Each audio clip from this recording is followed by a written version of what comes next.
I saw this. I don't know if they changed their filing, but at one point, the NFL was filed under an entertainment company, not a sports league. And an entertainment company means that you are allowed to, in fact, have a script. Bro, I mean, it just doesn't make sense. I mean, these guys like grow up fucking their dreams go play in the NFL. They work so hard to get to this level just to fucking follow some script. That's literally such just crazy thinking, bro. NFL rigged. It's not rigged. It's not rigged. NFL rigged. NFL, the way that I lose my bets, it's got to be rigged.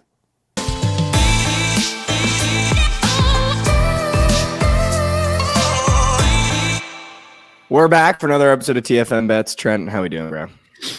What's up, Mikey? Happy, what is it, Thursday? Happy Thursday. Yeah, man. it is. It is Thirsty Thursday. I tweeted about it today, and I wanted to get your opinion on it. I feel like I just came up with this. Maybe I've tweeted this before, but maybe not, or maybe I'm just an idiot. I feel as though the perfect way to describe Thursday is the pregame to the weekend. Yeah, no, I wouldn't disagree with that. I'm so sick and tired of this bullshit weather, though.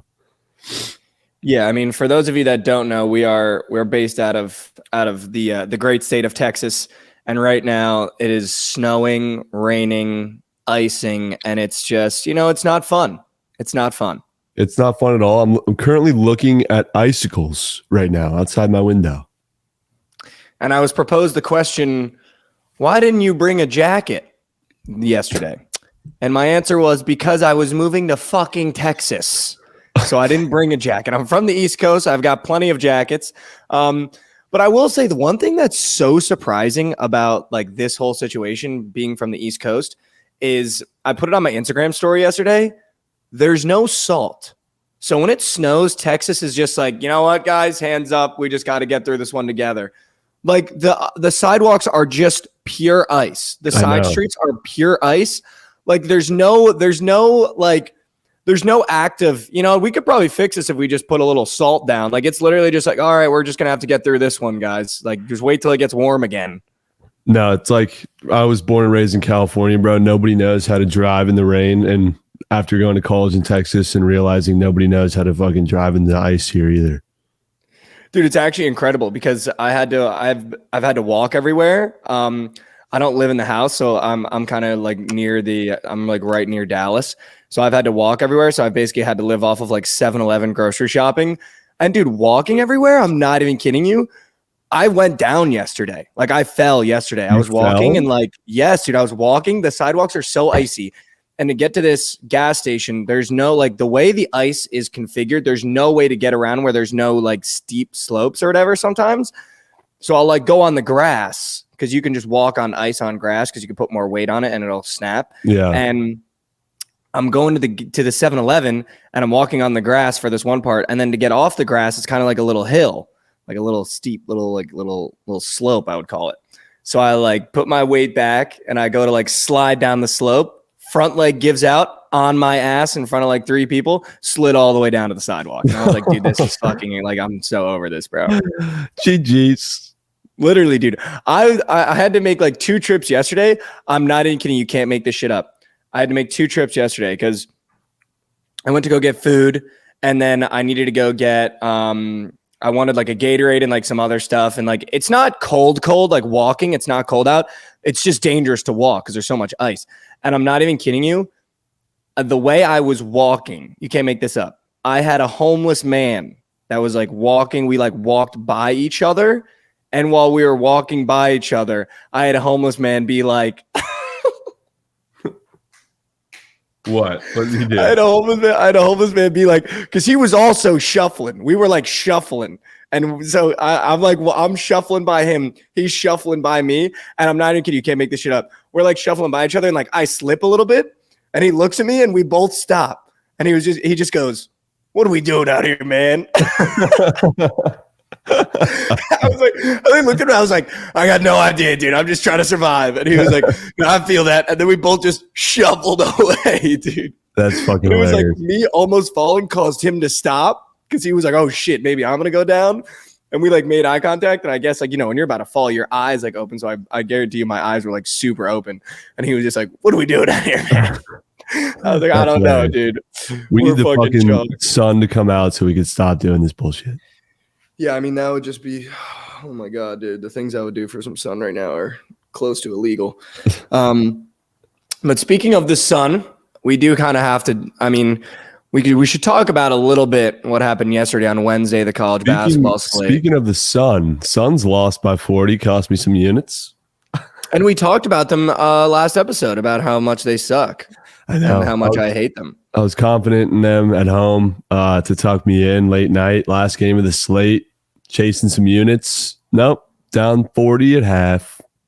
Why would we ever be confident in the Suns? I like the spot, like the line read, like him at home.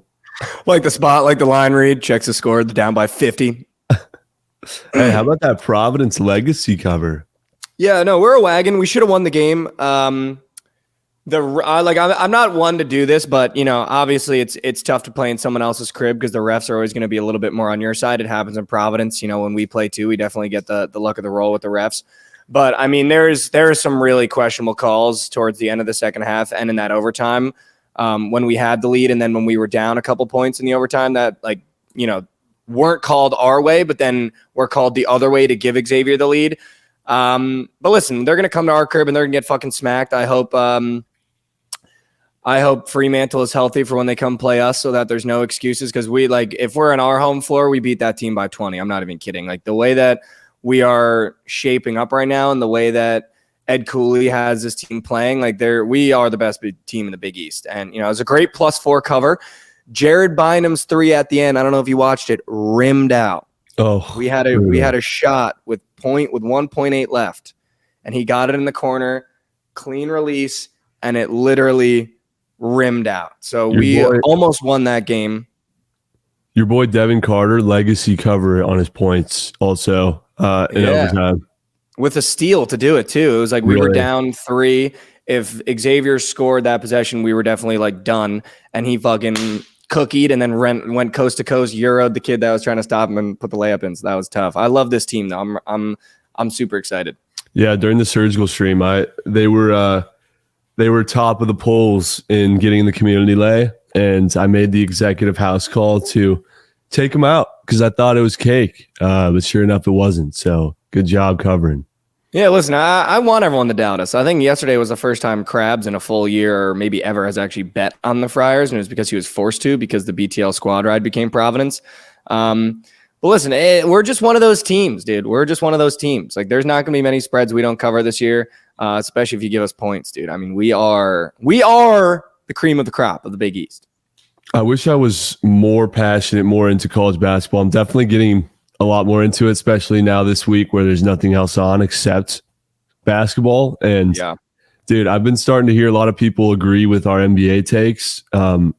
It's just not, it just hasn't been the product that, you know, everyone wants it to be. It's fucking bullshit, dude. The NBA sucks. I don't even think I'm not even it wasn't even a take that I thought we had where people would be no, I'm pretty sure unanimously across the board, the NBA just sucks, dude. It's not fun to watch. The players seem like they don't even fucking care. And then the problem is when they do care, I was thinking about this last night too. When they do care, they get clowned. LeBron has a massive foul at the end of the game, literally got fouled. The people that are clowning him, he got fouled to win a basketball game. And he has a massive reaction where he's pissed, he's tight.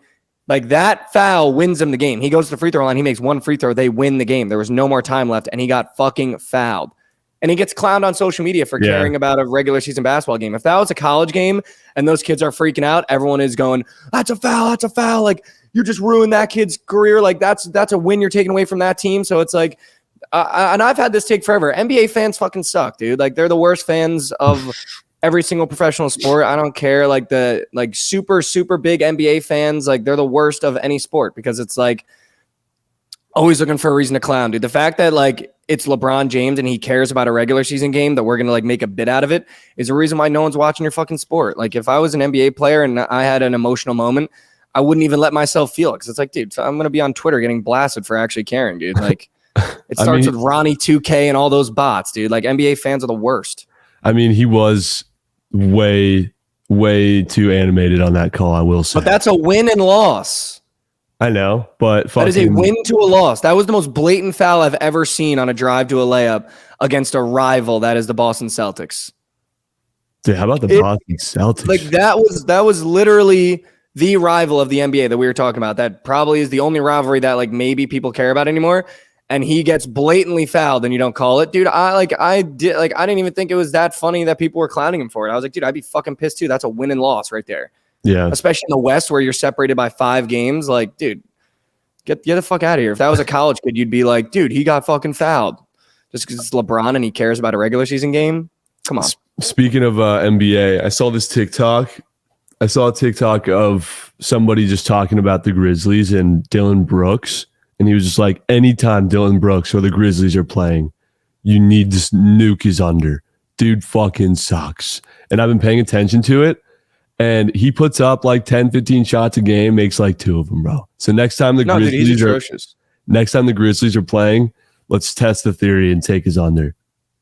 Well, I can't, but yeah, he's atrocious, dude. Dude, you really won't take unders? No. Like ever? No. What do I have to do to get you to take an under? Nothing, because I make money taking overs. There's gonna be something where, like, next challenge we do, you can only take unders for a week. That's genius. No, a week is way too long. No, a week is way too long. A week is way too long. All right, even fucking one day, bro. The only bets you post can be unders only. That's so fucking gross. That's like the one chip challenge. But why would you do that to me when my overs hit? Like my props right now are smacking in the mouth and it's all overs. I never take an under. No, it's all more than. It's never less than. Late night after my stream, the shit's about to start. I go to Mikey's profile and I just pick a few props, mix and match with some of the others in the community, and he's been doing his job. I was close to hitting a 6-legger last night, but Clifford, the big red dog on Rutgers, couldn't grab me 2 fucking rebounds. Yeah, that's tough, dude. It's like that's like one of those things where it's like you just chalk it up to the game. I mean, just brutal. It's brutal. I never loved that Rutgers team for props anyway. Like I don't really touch the Rutgers props. They're a good basketball team. They're making some noise in the Big Ten, but I don't like any of those players for props. To be honest with you, that's like one of the teams I really don't ever take their props on. Boogie Ellis, love him. Are you on today? You could flip a coin every single time USC plays, and either Drew Peterson or Boogie Ellis is going to get their points. So it just depends. Like I got to look at the matchups today. I forget who they're playing. I think they're playing someone at the bottom half of the Pac-12. Washington State. Wazoo plays good defense in every sport, so I don't know what I'm going to do with that. But one of them, I gotta look at the point guard and shooting guard on Wazoo again. Sure, and see. But yeah, I mean, I that spread is 6.5 points. That could get weird. But speaking of getting weird, I did say we have to preview the Super Bowl a little bit. I'm going to throw a couple things at you. Just want to keep you on your toes. But let's talk about the matchup first. We haven't even talked about it a little bit yet. We're going to be boots on ground in Arizona, so looking forward to that. But Chiefs-Eagles. Right now, the spread is 2.5. The Eagles are the favorite in Phoenix. Apparently, I've seen some tweets, I've seen some Instagram posts, and to my surprise, I think close to 70% of the handle is on the Birds. Really? It was like, I think 64% was the number I saw. If producer Nick can get a check on that while we're having this conversation. But I'm pretty sure it was close to 64%, 70% of the handle is on the Birds. That's wild. Does that not surprise you a little bit? That does. That really does. Pat Mahomes has only been an underdog one time. Pat Mahomes has only been an underdog one time when the line closed. And it wasn't against the Bengals. It was almost against the Bengals, but he ended up being the favorite at the end once he was healthy. This is going to be the first time Pat Mahomes, when the line closes, will be an underdog in his career. I'm seeing 72% of the handle is on the Eagles. 28%. Like I'm taking the Chiefs. I'm not, but 70% of the bets is on the Eagles. 30% of the bets are on the Chiefs. That's crazy. The over-unders at 50.5, 56% are on the over. Of the handles on the over, 44% on the under. That's crazy. I did not expect the splits to look like that in favor of the Eagles so much. Yeah, dude, I was shocked. Not shocked because I think, this Eagles team is good. They looked great against San Francisco, but I mean, you saw on the Kelsey brothers podcast, Jason Kelsey's even talking about it because Travis brought it up. He was like, by the fourth quarter, when you knew Brock Purdy couldn't throw the ball, like, what were you guys thinking? And Jason Kelsey was like, I'm sitting there being like, should we be feeling bad for these guys? Because I feel bad for these guys. It was like, that Eagles win was good, but let's not forget that they didn't have a quarterback that could throw the ball for 4 quarters. So, take that win for what it is. I'm taking it as a grain of salt. You were at home. You had a team that didn't have a quarterback that could play. Christian McCaffrey still ran rampant. So it's like, do they really deserve to be 2.5-point favorites against the Chiefs when you're giving Pat Mahomes and that team 2 weeks to get healthy? And the only problem is their health right now. It's the only problem is their health. And you're giving them 2 weeks of rehab and practice to get healthy again. Like, I don't know. I think it's going to be an interesting game. There's a lot of interesting narratives going on. Obviously, it's the Kelsey brothers Super Bowl. The script writers at the NFL loved that bit. But have you seen that bit that's going on social media because of the podcast macro dosing? Dude, Wow. Some of the things that people are responding is fucking murdering me, dude. Like, even some of the players responding, like Alvin Kamara quote tweeted it, and it was like, me reading the script for this year, bro, and it's like the most upset gif of all time. And it's like, dude, like this shit is so funny. Like, it's so funny to me, dude. Like, actually so funny to me. Didn't some NFL player come out and like say that the games are scripted or some shit? Yeah, so it was on the podcast Macro Dosing that PFT from Barstool does with Arian Foster. That's right. And Arian Foster, but it was like a bit. Arian Foster was like, yeah, we get the script before every game and like this whole bit. And now everyone's just taking it and running with it. And dude, the bits being made out of it are so, it was like Aaron Hernandez reading the 2015 script. And it's just like, it's so funny, bro. It was like, I made one, but it was like Russ Wilson reading the script to hand it off to Marshawn at the 1 to win a Super Bowl. And it's like, nah, man, I ain't doing all that. It's like so good, dude. Some of the scripts are so funny. And like the players are getting involved with it now and like responding and like all this stuff. It's like so good, dude. It's so good. Oh, that's hilarious, bro. But yeah, let's talk about that matchup a little bit, Chiefs Eagles. So I had a couple things I wanted to throw at you just to kind of get your little gut check here. Sure. From the betting perspective a little bit. If you had to pick one guy to score in this game, who are you picking? One guy to score in this game. Yeah, not looking at the odds. You don't have to look at the odds. Yeah, but if you had to pick one guy to score in this game, who would you pick? Who do you think's getting in the end zone? I'm gonna give you 2. Wow. I'm gonna go with Isaiah Pacheco. Dude's been running rampant, and he is going to be a great running back for many years to come. I think he's going to be a problem in that game, by the way, just so you know. Like I've told you, the Eagles only lose when the running back runs rampant. If he gets his legs going, he's going to be a problem. And he's going to, I mean, we have definitely 2 weeks before the Super Bowl, but Mahomes' ankle ain't going to be 100%, and he's not going to be able to move on his legs as nearly as much as prime Mahomes can. But Isaiah Pacheco is definitely going to be there to take on the workload. And either it's going to be him, it's going to be AJ Brown. AJ Brown scoring. Wow, you think this is the AJ game? Dude, have you seen AJ Brown's college highlights? Yeah, it's absurd. He was at Ole Miss. They're actually, I didn't realize he was doing that shit at Ole Miss. No, dude, he was crazy cracked. It was him and do you know who his second was? Was it CD? It was him and DK. DK. They were like the most swole wide receivers in college football, and they were just busting, dude. Bro. They were crazy, bro. Disgusting. I was watching. And if my memory serves me correct, I think DK got drafted before him, Nick. Or was it AJ before him to the Titans? I can't remember who had the pick before who, if it was the Seahawks or no. I think DK fell to the second round, and I think AJ was a first round pick. If I'm not correct, but yeah, dude, AJ Brown in college was, I mean, absurd. Dude, some of his little step back dekes. I was just like, how do you stop? How do you stop so quickly when you're fucking running full speed? I don't get it. Literally incredible. Yeah. The guy that I picked, it's very square, but Travis Kelce scores in the Super Bowl where his brother is in. I feel like, he scored the past 2. I don't care what the line's going to be. It's something I'm going to put money on because it's the brother Super Bowl. Like, it's the narrative. The NFL loves narratives. Travis is going to score. We've talked about it every single game with the Chiefs, and it's hit every single game. They're the one team that understands when you're in a game like this, in a situation like this, go to your GOAT. Just go to your GOAT, man. Keep it simple, keep it free, keep it easy, and go to your GOAT. And Pat Mahomes does that every single time. No, I mean, so that's they were right there. very square. I mean, it's not even square, bro. It's going to happen. He's scoring. Yeah, I mean, if they give me plus 100, I'm sure it'll be closer to like minus 105, minus 110. But if they give me plus 100, I mean, I'll take that either way. I'm going to take it no matter what it is because the NFL just loves a good narrative. And if you don't think Travis Kelce's getting in the end zone in the Super Bowl where the brothers are playing, you're out of your gourd. Yo, I'm looking at Prize Picks. They've got some new categories. What are the cats?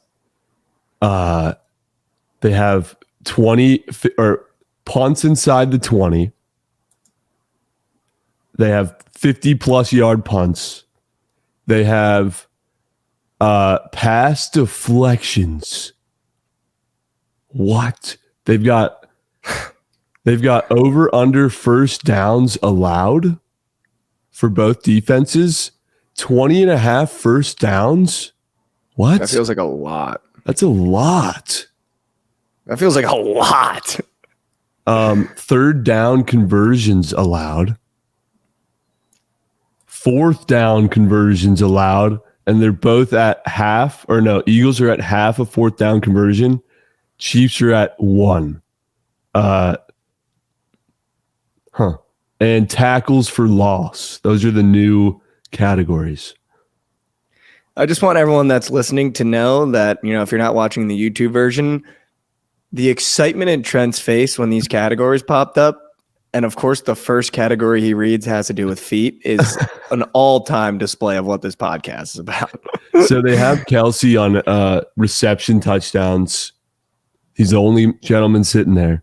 So that tells me that's probably even money on the books. Yeah, it's probably minus 110. For pass touchdowns, they've got Jalen Hurts at 1.5, Mahomes at 2, or a combo at 3.5. Those are strictly passing touchdowns, no rushing. I don't hate that. And no rushing touchdowns available. But they probably because there's not going to be anyone at even money. Like Miles Sanders will be plus 200 or something like that. Pacheco will be plus 250 or something. Yeah, that's where you take a fantasy score and just hope he gets in. Or interception. It's gonna be. I'm excited to make our sneak nuke next week for this game. I think it's dude, like this could be a great game. It could also be the worst game we've seen yet. Like just the way these teams play. Like, is that not true? Like, there's gonna be no in between. This is either gonna be a shootout that's fucking you're on the edge of your seat, or it's gonna be a bot fest. Yeah, I don't see it being a bot fest, to be honest. I don't see either team letting it get out of hand. And if they do, I don't see them not at least making a late push to come back. Both teams are just so complete on both sides of the ball. I don't even think, was there a time where the Eagles this year looked like they were in piss? No. Yeah, no. For sure. Was there? For sure. Yeah, when they were 14-point favorites to the Texans on primetime and didn't cover. Yeah. Or who were they playing? Oh my God, they almost lost and they had a legacy comeback. I think it was the Panthers. Yeah, but every team we're listing had great running backs. Isaiah Pacheco is a good running back. The narrative I did want to talk about that I feel like is not talked about enough, Mecole Hardman now has a game under his belt. And if we remember Mecole Hardman, he's kind of like a GOAT for Pat Mahomes. Like MVS kind of busted last game. I think this might be the Mecole Hardman game where, he's kind of under the radar in the game planning. It's like, he's still he just got back, whatever. Mecole Hardman's the guy. He was the guy right after Travis for Pat all year before he got hurt. Yeah. Mecole Hardman being back, I don't think is talked about enough because that adds a whole nother facet to that offense. No, he's a fucking beast. Especially how MVS was dicing him up last week. It's going to be so interesting. It's going to be a great matchup, bro. I'm so fucking excited. No, I'm looking forward to it. So yeah, I wanted to ask you who you thought was going to get in the end zone. I also saw something that said, if you think the Eagles are going to win, would it not be smarter to just bet on Jalen Hurts to be the MVP at plus 150 instead of taking Eagles money line? Like, what do you think about betting strategies like that, where it's like, obviously Jalen's going to get the MVP? Well, maybe not, but like, would you rather eat the juice on an Eagles money line or just bet that the quarterback that got you there gets the MVP at plus money? Because the only way he gets the MVP is if they win. What do you think about strategies like that? Miles Sanders with 2 touchdowns, Eagles win, and you're fucked. But do you think so, though? The Eagles might be like, fuck that, dude. It's Jalen. I feel like there's enough playmakers on the field to where it's not a guaranteed lock for Hurts to win MVP if they win the Super Bowl. Well, so here's the thing. I feel like it goes, if A.J. Brown has a great game, Jalen gets the MVP because he gave him the ball all game. The only way he doesn't is if someone on the defense does something crazy, or like you said, Miles Sanders has 3 touchdowns and like 400 yards. Yeah, I mean that defense. I don't know. I don't think Jalen Hurts to win the MVP is as sure thing as the Eagles to just go out and win. And you're getting what, 15 cents on the dollar more to take that. Like, just lay the juice on the Eagles to win the game, and after they win, go to bed tucked in. Go to bed tucked in. But it's interesting, though, because I feel like there's a lot of those scenarios too, right? Like, you could even say the same thing for the Chiefs. Like, obviously they're plus money, but I wonder what Pat Mahomes is to win the MVP. Like, if you really think it's a Pat Mahomes game, like, why not just bet Pat Mahomes win the MVP, and then you just chalk it up to the game. And do you feel comfortable? This is what I wanted to ask too, because I think, and I want to know what the people think as well. So this is something we're gonna have to get a clip out for. But do you feel comfortable taking points in a Super Bowl matchup? Hold on, do you feel comfortable taking points in a Super Bowl matchup? To me, this might sound dumb to everyone else, but to me, I'd rather just take the underdog's money line. Because I feel like I'd feel so unsatisfied watching a Super Bowl being like, I just want to cover. Especially if it's 2.5 points. Yeah. Like, is that something that you've thought about? Like, do you ever feel comfortable taking the points? Like, I never would feel comfortable taking the points in a Super Bowl matchup. I'd rather live and die with my pick of choosing the underdog and dying with it, or live and die with choosing the favorite. Like, I don't think I'm here for the profits when it comes to the Super Bowl. Like, I just want to pick what team I want to win. Yeah, no, absolutely. I mean, I'm right now, I think the spread's 1.5 on both DraftKings and FanDuel. And that 1.5, obviously some fluke ass shit with a missed extra point could happen. But in this case, I'm just going with my gut on who's going to win. So take the money line, fuck that 1.5. Put your balls on the table and pick a winner. But is that something that, like, even if you're a Philly bettor, would you take -1.5 instead of the money line? No, because then you win the Super Bowl and you're drowning in piss still. Go win the game. If they win by one. Yeah. That'd be so devastating.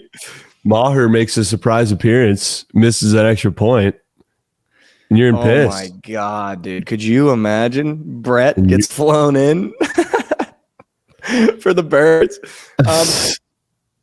No, but I think it's going to be a good game. I agree with you. I think this is just one of those games. Pick your spot. If you think the underdog's going to win, play the money line. Like, there's no point in taking a point and doing all that extra stuff. It's not that deep. Pick your winner.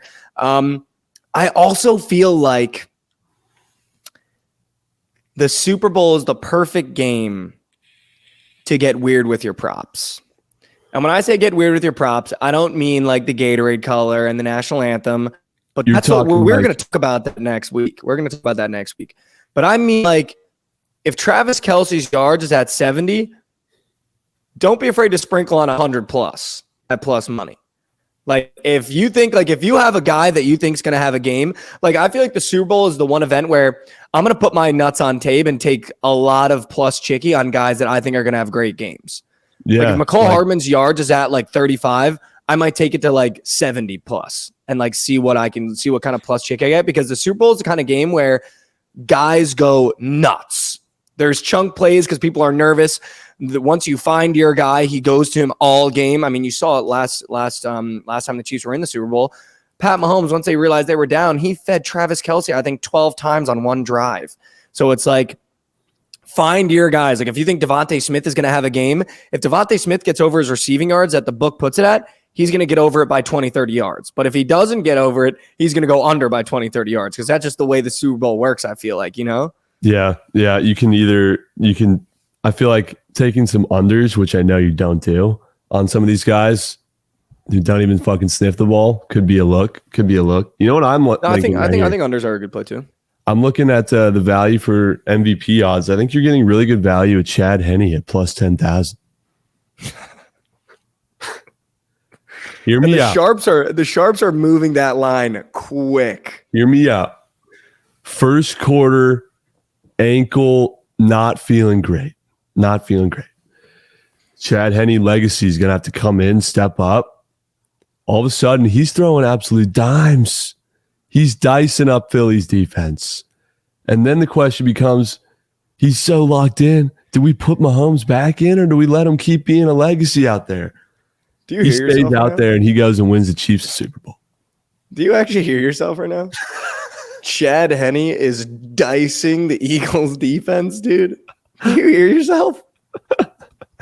In no world would Andy Reid ever be like, do we leave Chad out there? Because Pat said his ankle feels good. In no world would Andy ever be like, listen, Pat, we're going to let Chad keep dicing, brother. Even Chad would be like, yo, get me out. He'd be like, get me out. Get me out. He'd be like, is Pat okay? Is Pat okay? Get me out. Nah. Chad Henne doesn't want that, dude. Chad Henne just wants to sit back, win a bowl, and be like, tell his grandkids about how good Pat Mahomes was one day. That's all Chad Henne wants, bro. He's a simple dude. I don't know, dude. Could be good. Could be really good value. I want you to put money on it right now if you think it's good value. I want you to drop a unit on it right now if you think it's good value. That could be the quickest donation in the history. Even the book was like, do we put Chad Henne up there? Yeah, put him at 10,000. No one's going to put anything on that. Or Harrison Butker at plus 28K. The only kicker I'd ever feel comfortable putting money on for an MVP is Justin Tucker. Fuck Justin Tucker. How about Trent McDuffie and his McDuffle? Dude, we were literally watching the game and I was like, how hard of an Instagram caption would it be if McDuffie posted like a picture of him like picking off something and he was just like, in my McDuffle. Come on, bro. Let me be a social media manager for these guys. It would go nuts, dude. No, but here's the thing that a lot of people are talking about. The Eagles struggle against the rush. Isaiah Pacheco has now emerged as a running back that's really solid. The Chiefs struggle in the secondary. The Eagles have two amazing wide receivers. So it's going to be a game that could get busted open pretty quickly. Like when you said that over was at 50, that's higher than any over we had for the championship weekends. No, I know, dude. That's fucking crazy. And it's going to soar under, too. I think so, too. That's probably not an over I'd want to take. Because you never know, dude. And another narrative that I think we've seen all year, too, is that the Eagles start quick and they fall off even quicker. The Eagles love a first, second quarter, score in the first drive, score in the second drive, come out hot in the second quarter, and then for some whatever reason, there's a huge lag in the third, fourth. And a lot of people say it's because once they get that lead, Sirianni loves to just eat the clock and hand the ball off, but then it makes Jalen cold, so when they have to throw the ball, it's like nothing is clicking. If you do that against the Chiefs, and you have a lead, and you try to burn clock, and you try to bury the ball and run it down their throat, and Pat Mahomes back, and Jalen doesn't have that chemistry anymore, and it's not clicking, and Pat Mahomes is starting to come back, the Eagles will lose this game. They will lose this game. If the Eagles have a 14-point lead going into the second half, and they start trying to burn clock and run the ball and hit that offensive lag that they've hit all year, and Pat Mahomes starts getting going and scores, and it's a 7-point game, and the Eagles have to go back to trying to throw the ball, they're going to lose this game. Yeah. No, I would hate to see that. They're going to lose this game. Do not let Mahomes crawl back. Do not let him crawl back. Because you have to shut that door, and you have to deadbolt it for him not to come back. So when you shut that door, you better make sure that motherfucker is shut. Because if you give Pat Mahomes a sliver of sunlight, he's coming back. Yeah. He's coming back. Mikey, I just found a very interesting prop bet. I want to know what you think the odds are on it before I tell you. The last play of the game to be a quarterback kneel. Yes or no? Oh. And what do you think the odds are? This could tell you a lot about how the books think the game is going to go. I'm going to say yes is minus 200. Wow. Yes, minus 230. Wow. So they think it's gonna be done. They think it's gonna be done. I don't think necessarily that's based on what they think it's going to be. It's probably based on historical data on how often it ends on a QB kneel. But I think this is how the book does it, though. Like when you see like weird shit like that, you're like, oh, I guess this game's gonna be done. Well, it doesn't necessarily need to be like a fucking blowout. It could be, you know, that's 3 kneels. You got to think about that's 3 kneels. It's just gonna be 1 kneel. Say they turn it over on downs and they're down 3. You know, then there's 40 seconds left. 40 seconds left. 1 kneel, game over. GG. That's true. You know, or the only way it wouldn't be is if they're, say the Eagles are down with 40 seconds left and they have the ball on a fresh set of downs and, you know, they're making a legacy drive happen. And then all of a sudden, you know, time runs out. They're fucked. No kneel. You're going to need them to call timeouts, use timeouts, you know? So they can't. So there's not enough clock stoppage for them to turn the ball over. The Chiefs get the ball back, and then they kneel. So if you take no, you're begging for timeouts to be called. Or you're begging for like a comeback, and they just throw it up like a Hail Mary. Yeah. Interesting. Thought that was definitely something I'm gonna have. No, that is something to think about. Yeah, I was about to say that's something to think about. I might take the plus chicky no and just pray to God that nobody fucking takes it. I kind of like the plus chicky no in a game like this with a 1-point spread. Plus 185. Oh, that's like a just enough plus chicky to be like intriguing. Yep. What will happen first for the Philadelphia Eagles? A punt or a score? Both or even money? Well, the Eagles love to score quick, and they love to score in their first drive. Oh, that is also a good one. I'm telling you, though, Super Bowl jitters first drive, they're punting. Oh, no. If the punt was plus chicky, I would put a lot of money on punt. It's both minus 110. It's pick 'em. They're punting that ball, dude. Yeah. They're going to come out, handoff, throw, punt.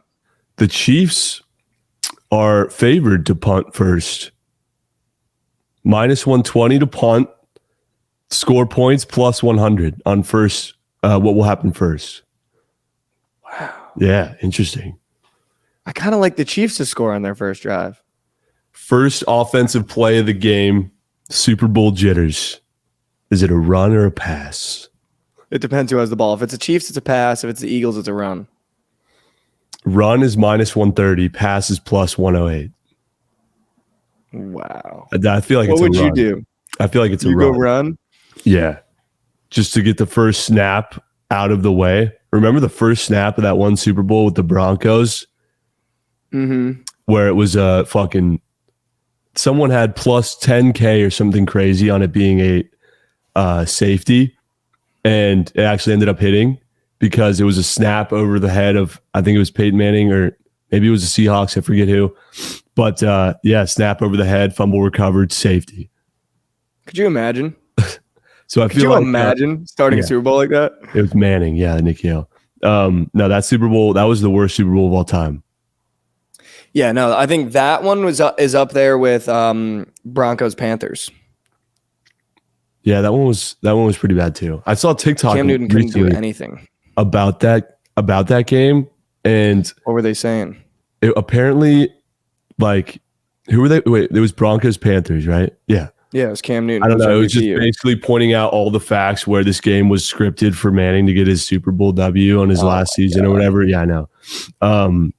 And Cam Newton just wasn't able to do anything because the NFL was making all these fucking calls and shit.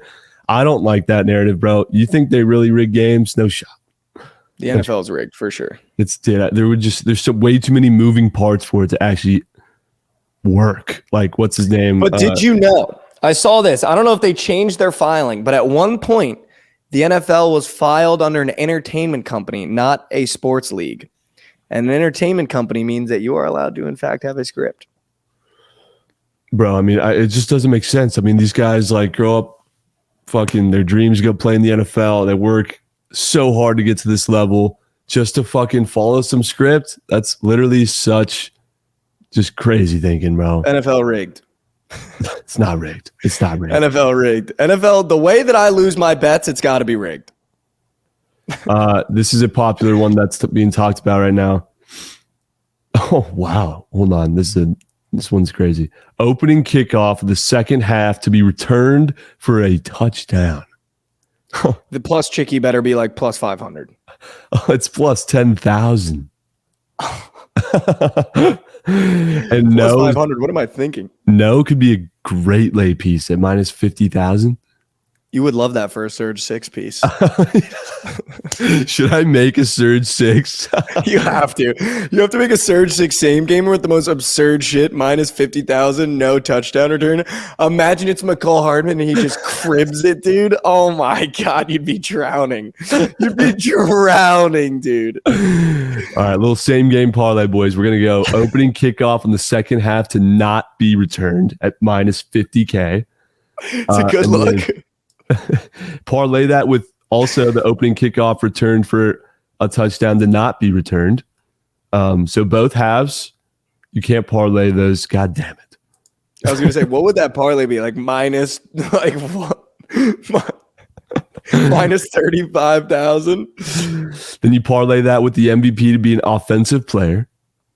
Oh, here we go. Here we go. We're gonna get to plus 100. This is like the ladder challenge. We just gotta hit the plus 100. Super Bowl ladder challenge, day one, boys. I'm dead. That'd be so good.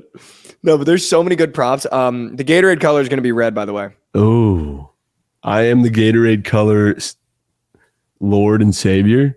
And I had it right last year. I haven't seen the color yet, but I will see it. I had it right last year, and it's red this year. You're going to parlay that with no safety during the game. Oh. Dude, it's so lame. Why wouldn't let me parlay these together? It's bullshit. Should be able to parlay fun props together. It's because they know. They might let you, like, once it gets closer to the day of. Yeah. But listen, next week, we're going to be back on the couch. We're going to give our official picks. We're going to give our official props. We're going to do a sneak nuke. We also might be doing an episode live from Phoenix, from the Airbnb. So we've got a bunch of fun stuff planned for next week. I'm going to do the beer mile next week. I might even do it tomorrow if the weather is nice. So don't worry, we're going to do that. Make sure you guys share the podcast with a friend, by the way. But next week's going to be fun, man. We're going to have a lot of fun. Every episode, we're going to be giving out a new fun prop that we're taking. When we get to the Thursday episode, we're going to be giving out the sneak nuke presented by Prize Pick. We're going to be giving out the side that we're taking. But the episodes before that, we're going to be talking our favorite props. We're going to be talking the Gatorade color. We're going to be talking the national anthem. It's going to be all Super Bowl all week. We're really looking forward to it. And yeah, you got anything else for him? No, let's finish the week strong. And we'll be seeing. Let's go get some bread. Appreciate you guys. Make sure you tune into the Book of Sports Twitch channel every day for the Surgical Stream at 1 p.m. Central. And make sure you share the podcast with a friend and share and see if they want a free fade as well. Appreciate you guys. We'll be seeing. Peace.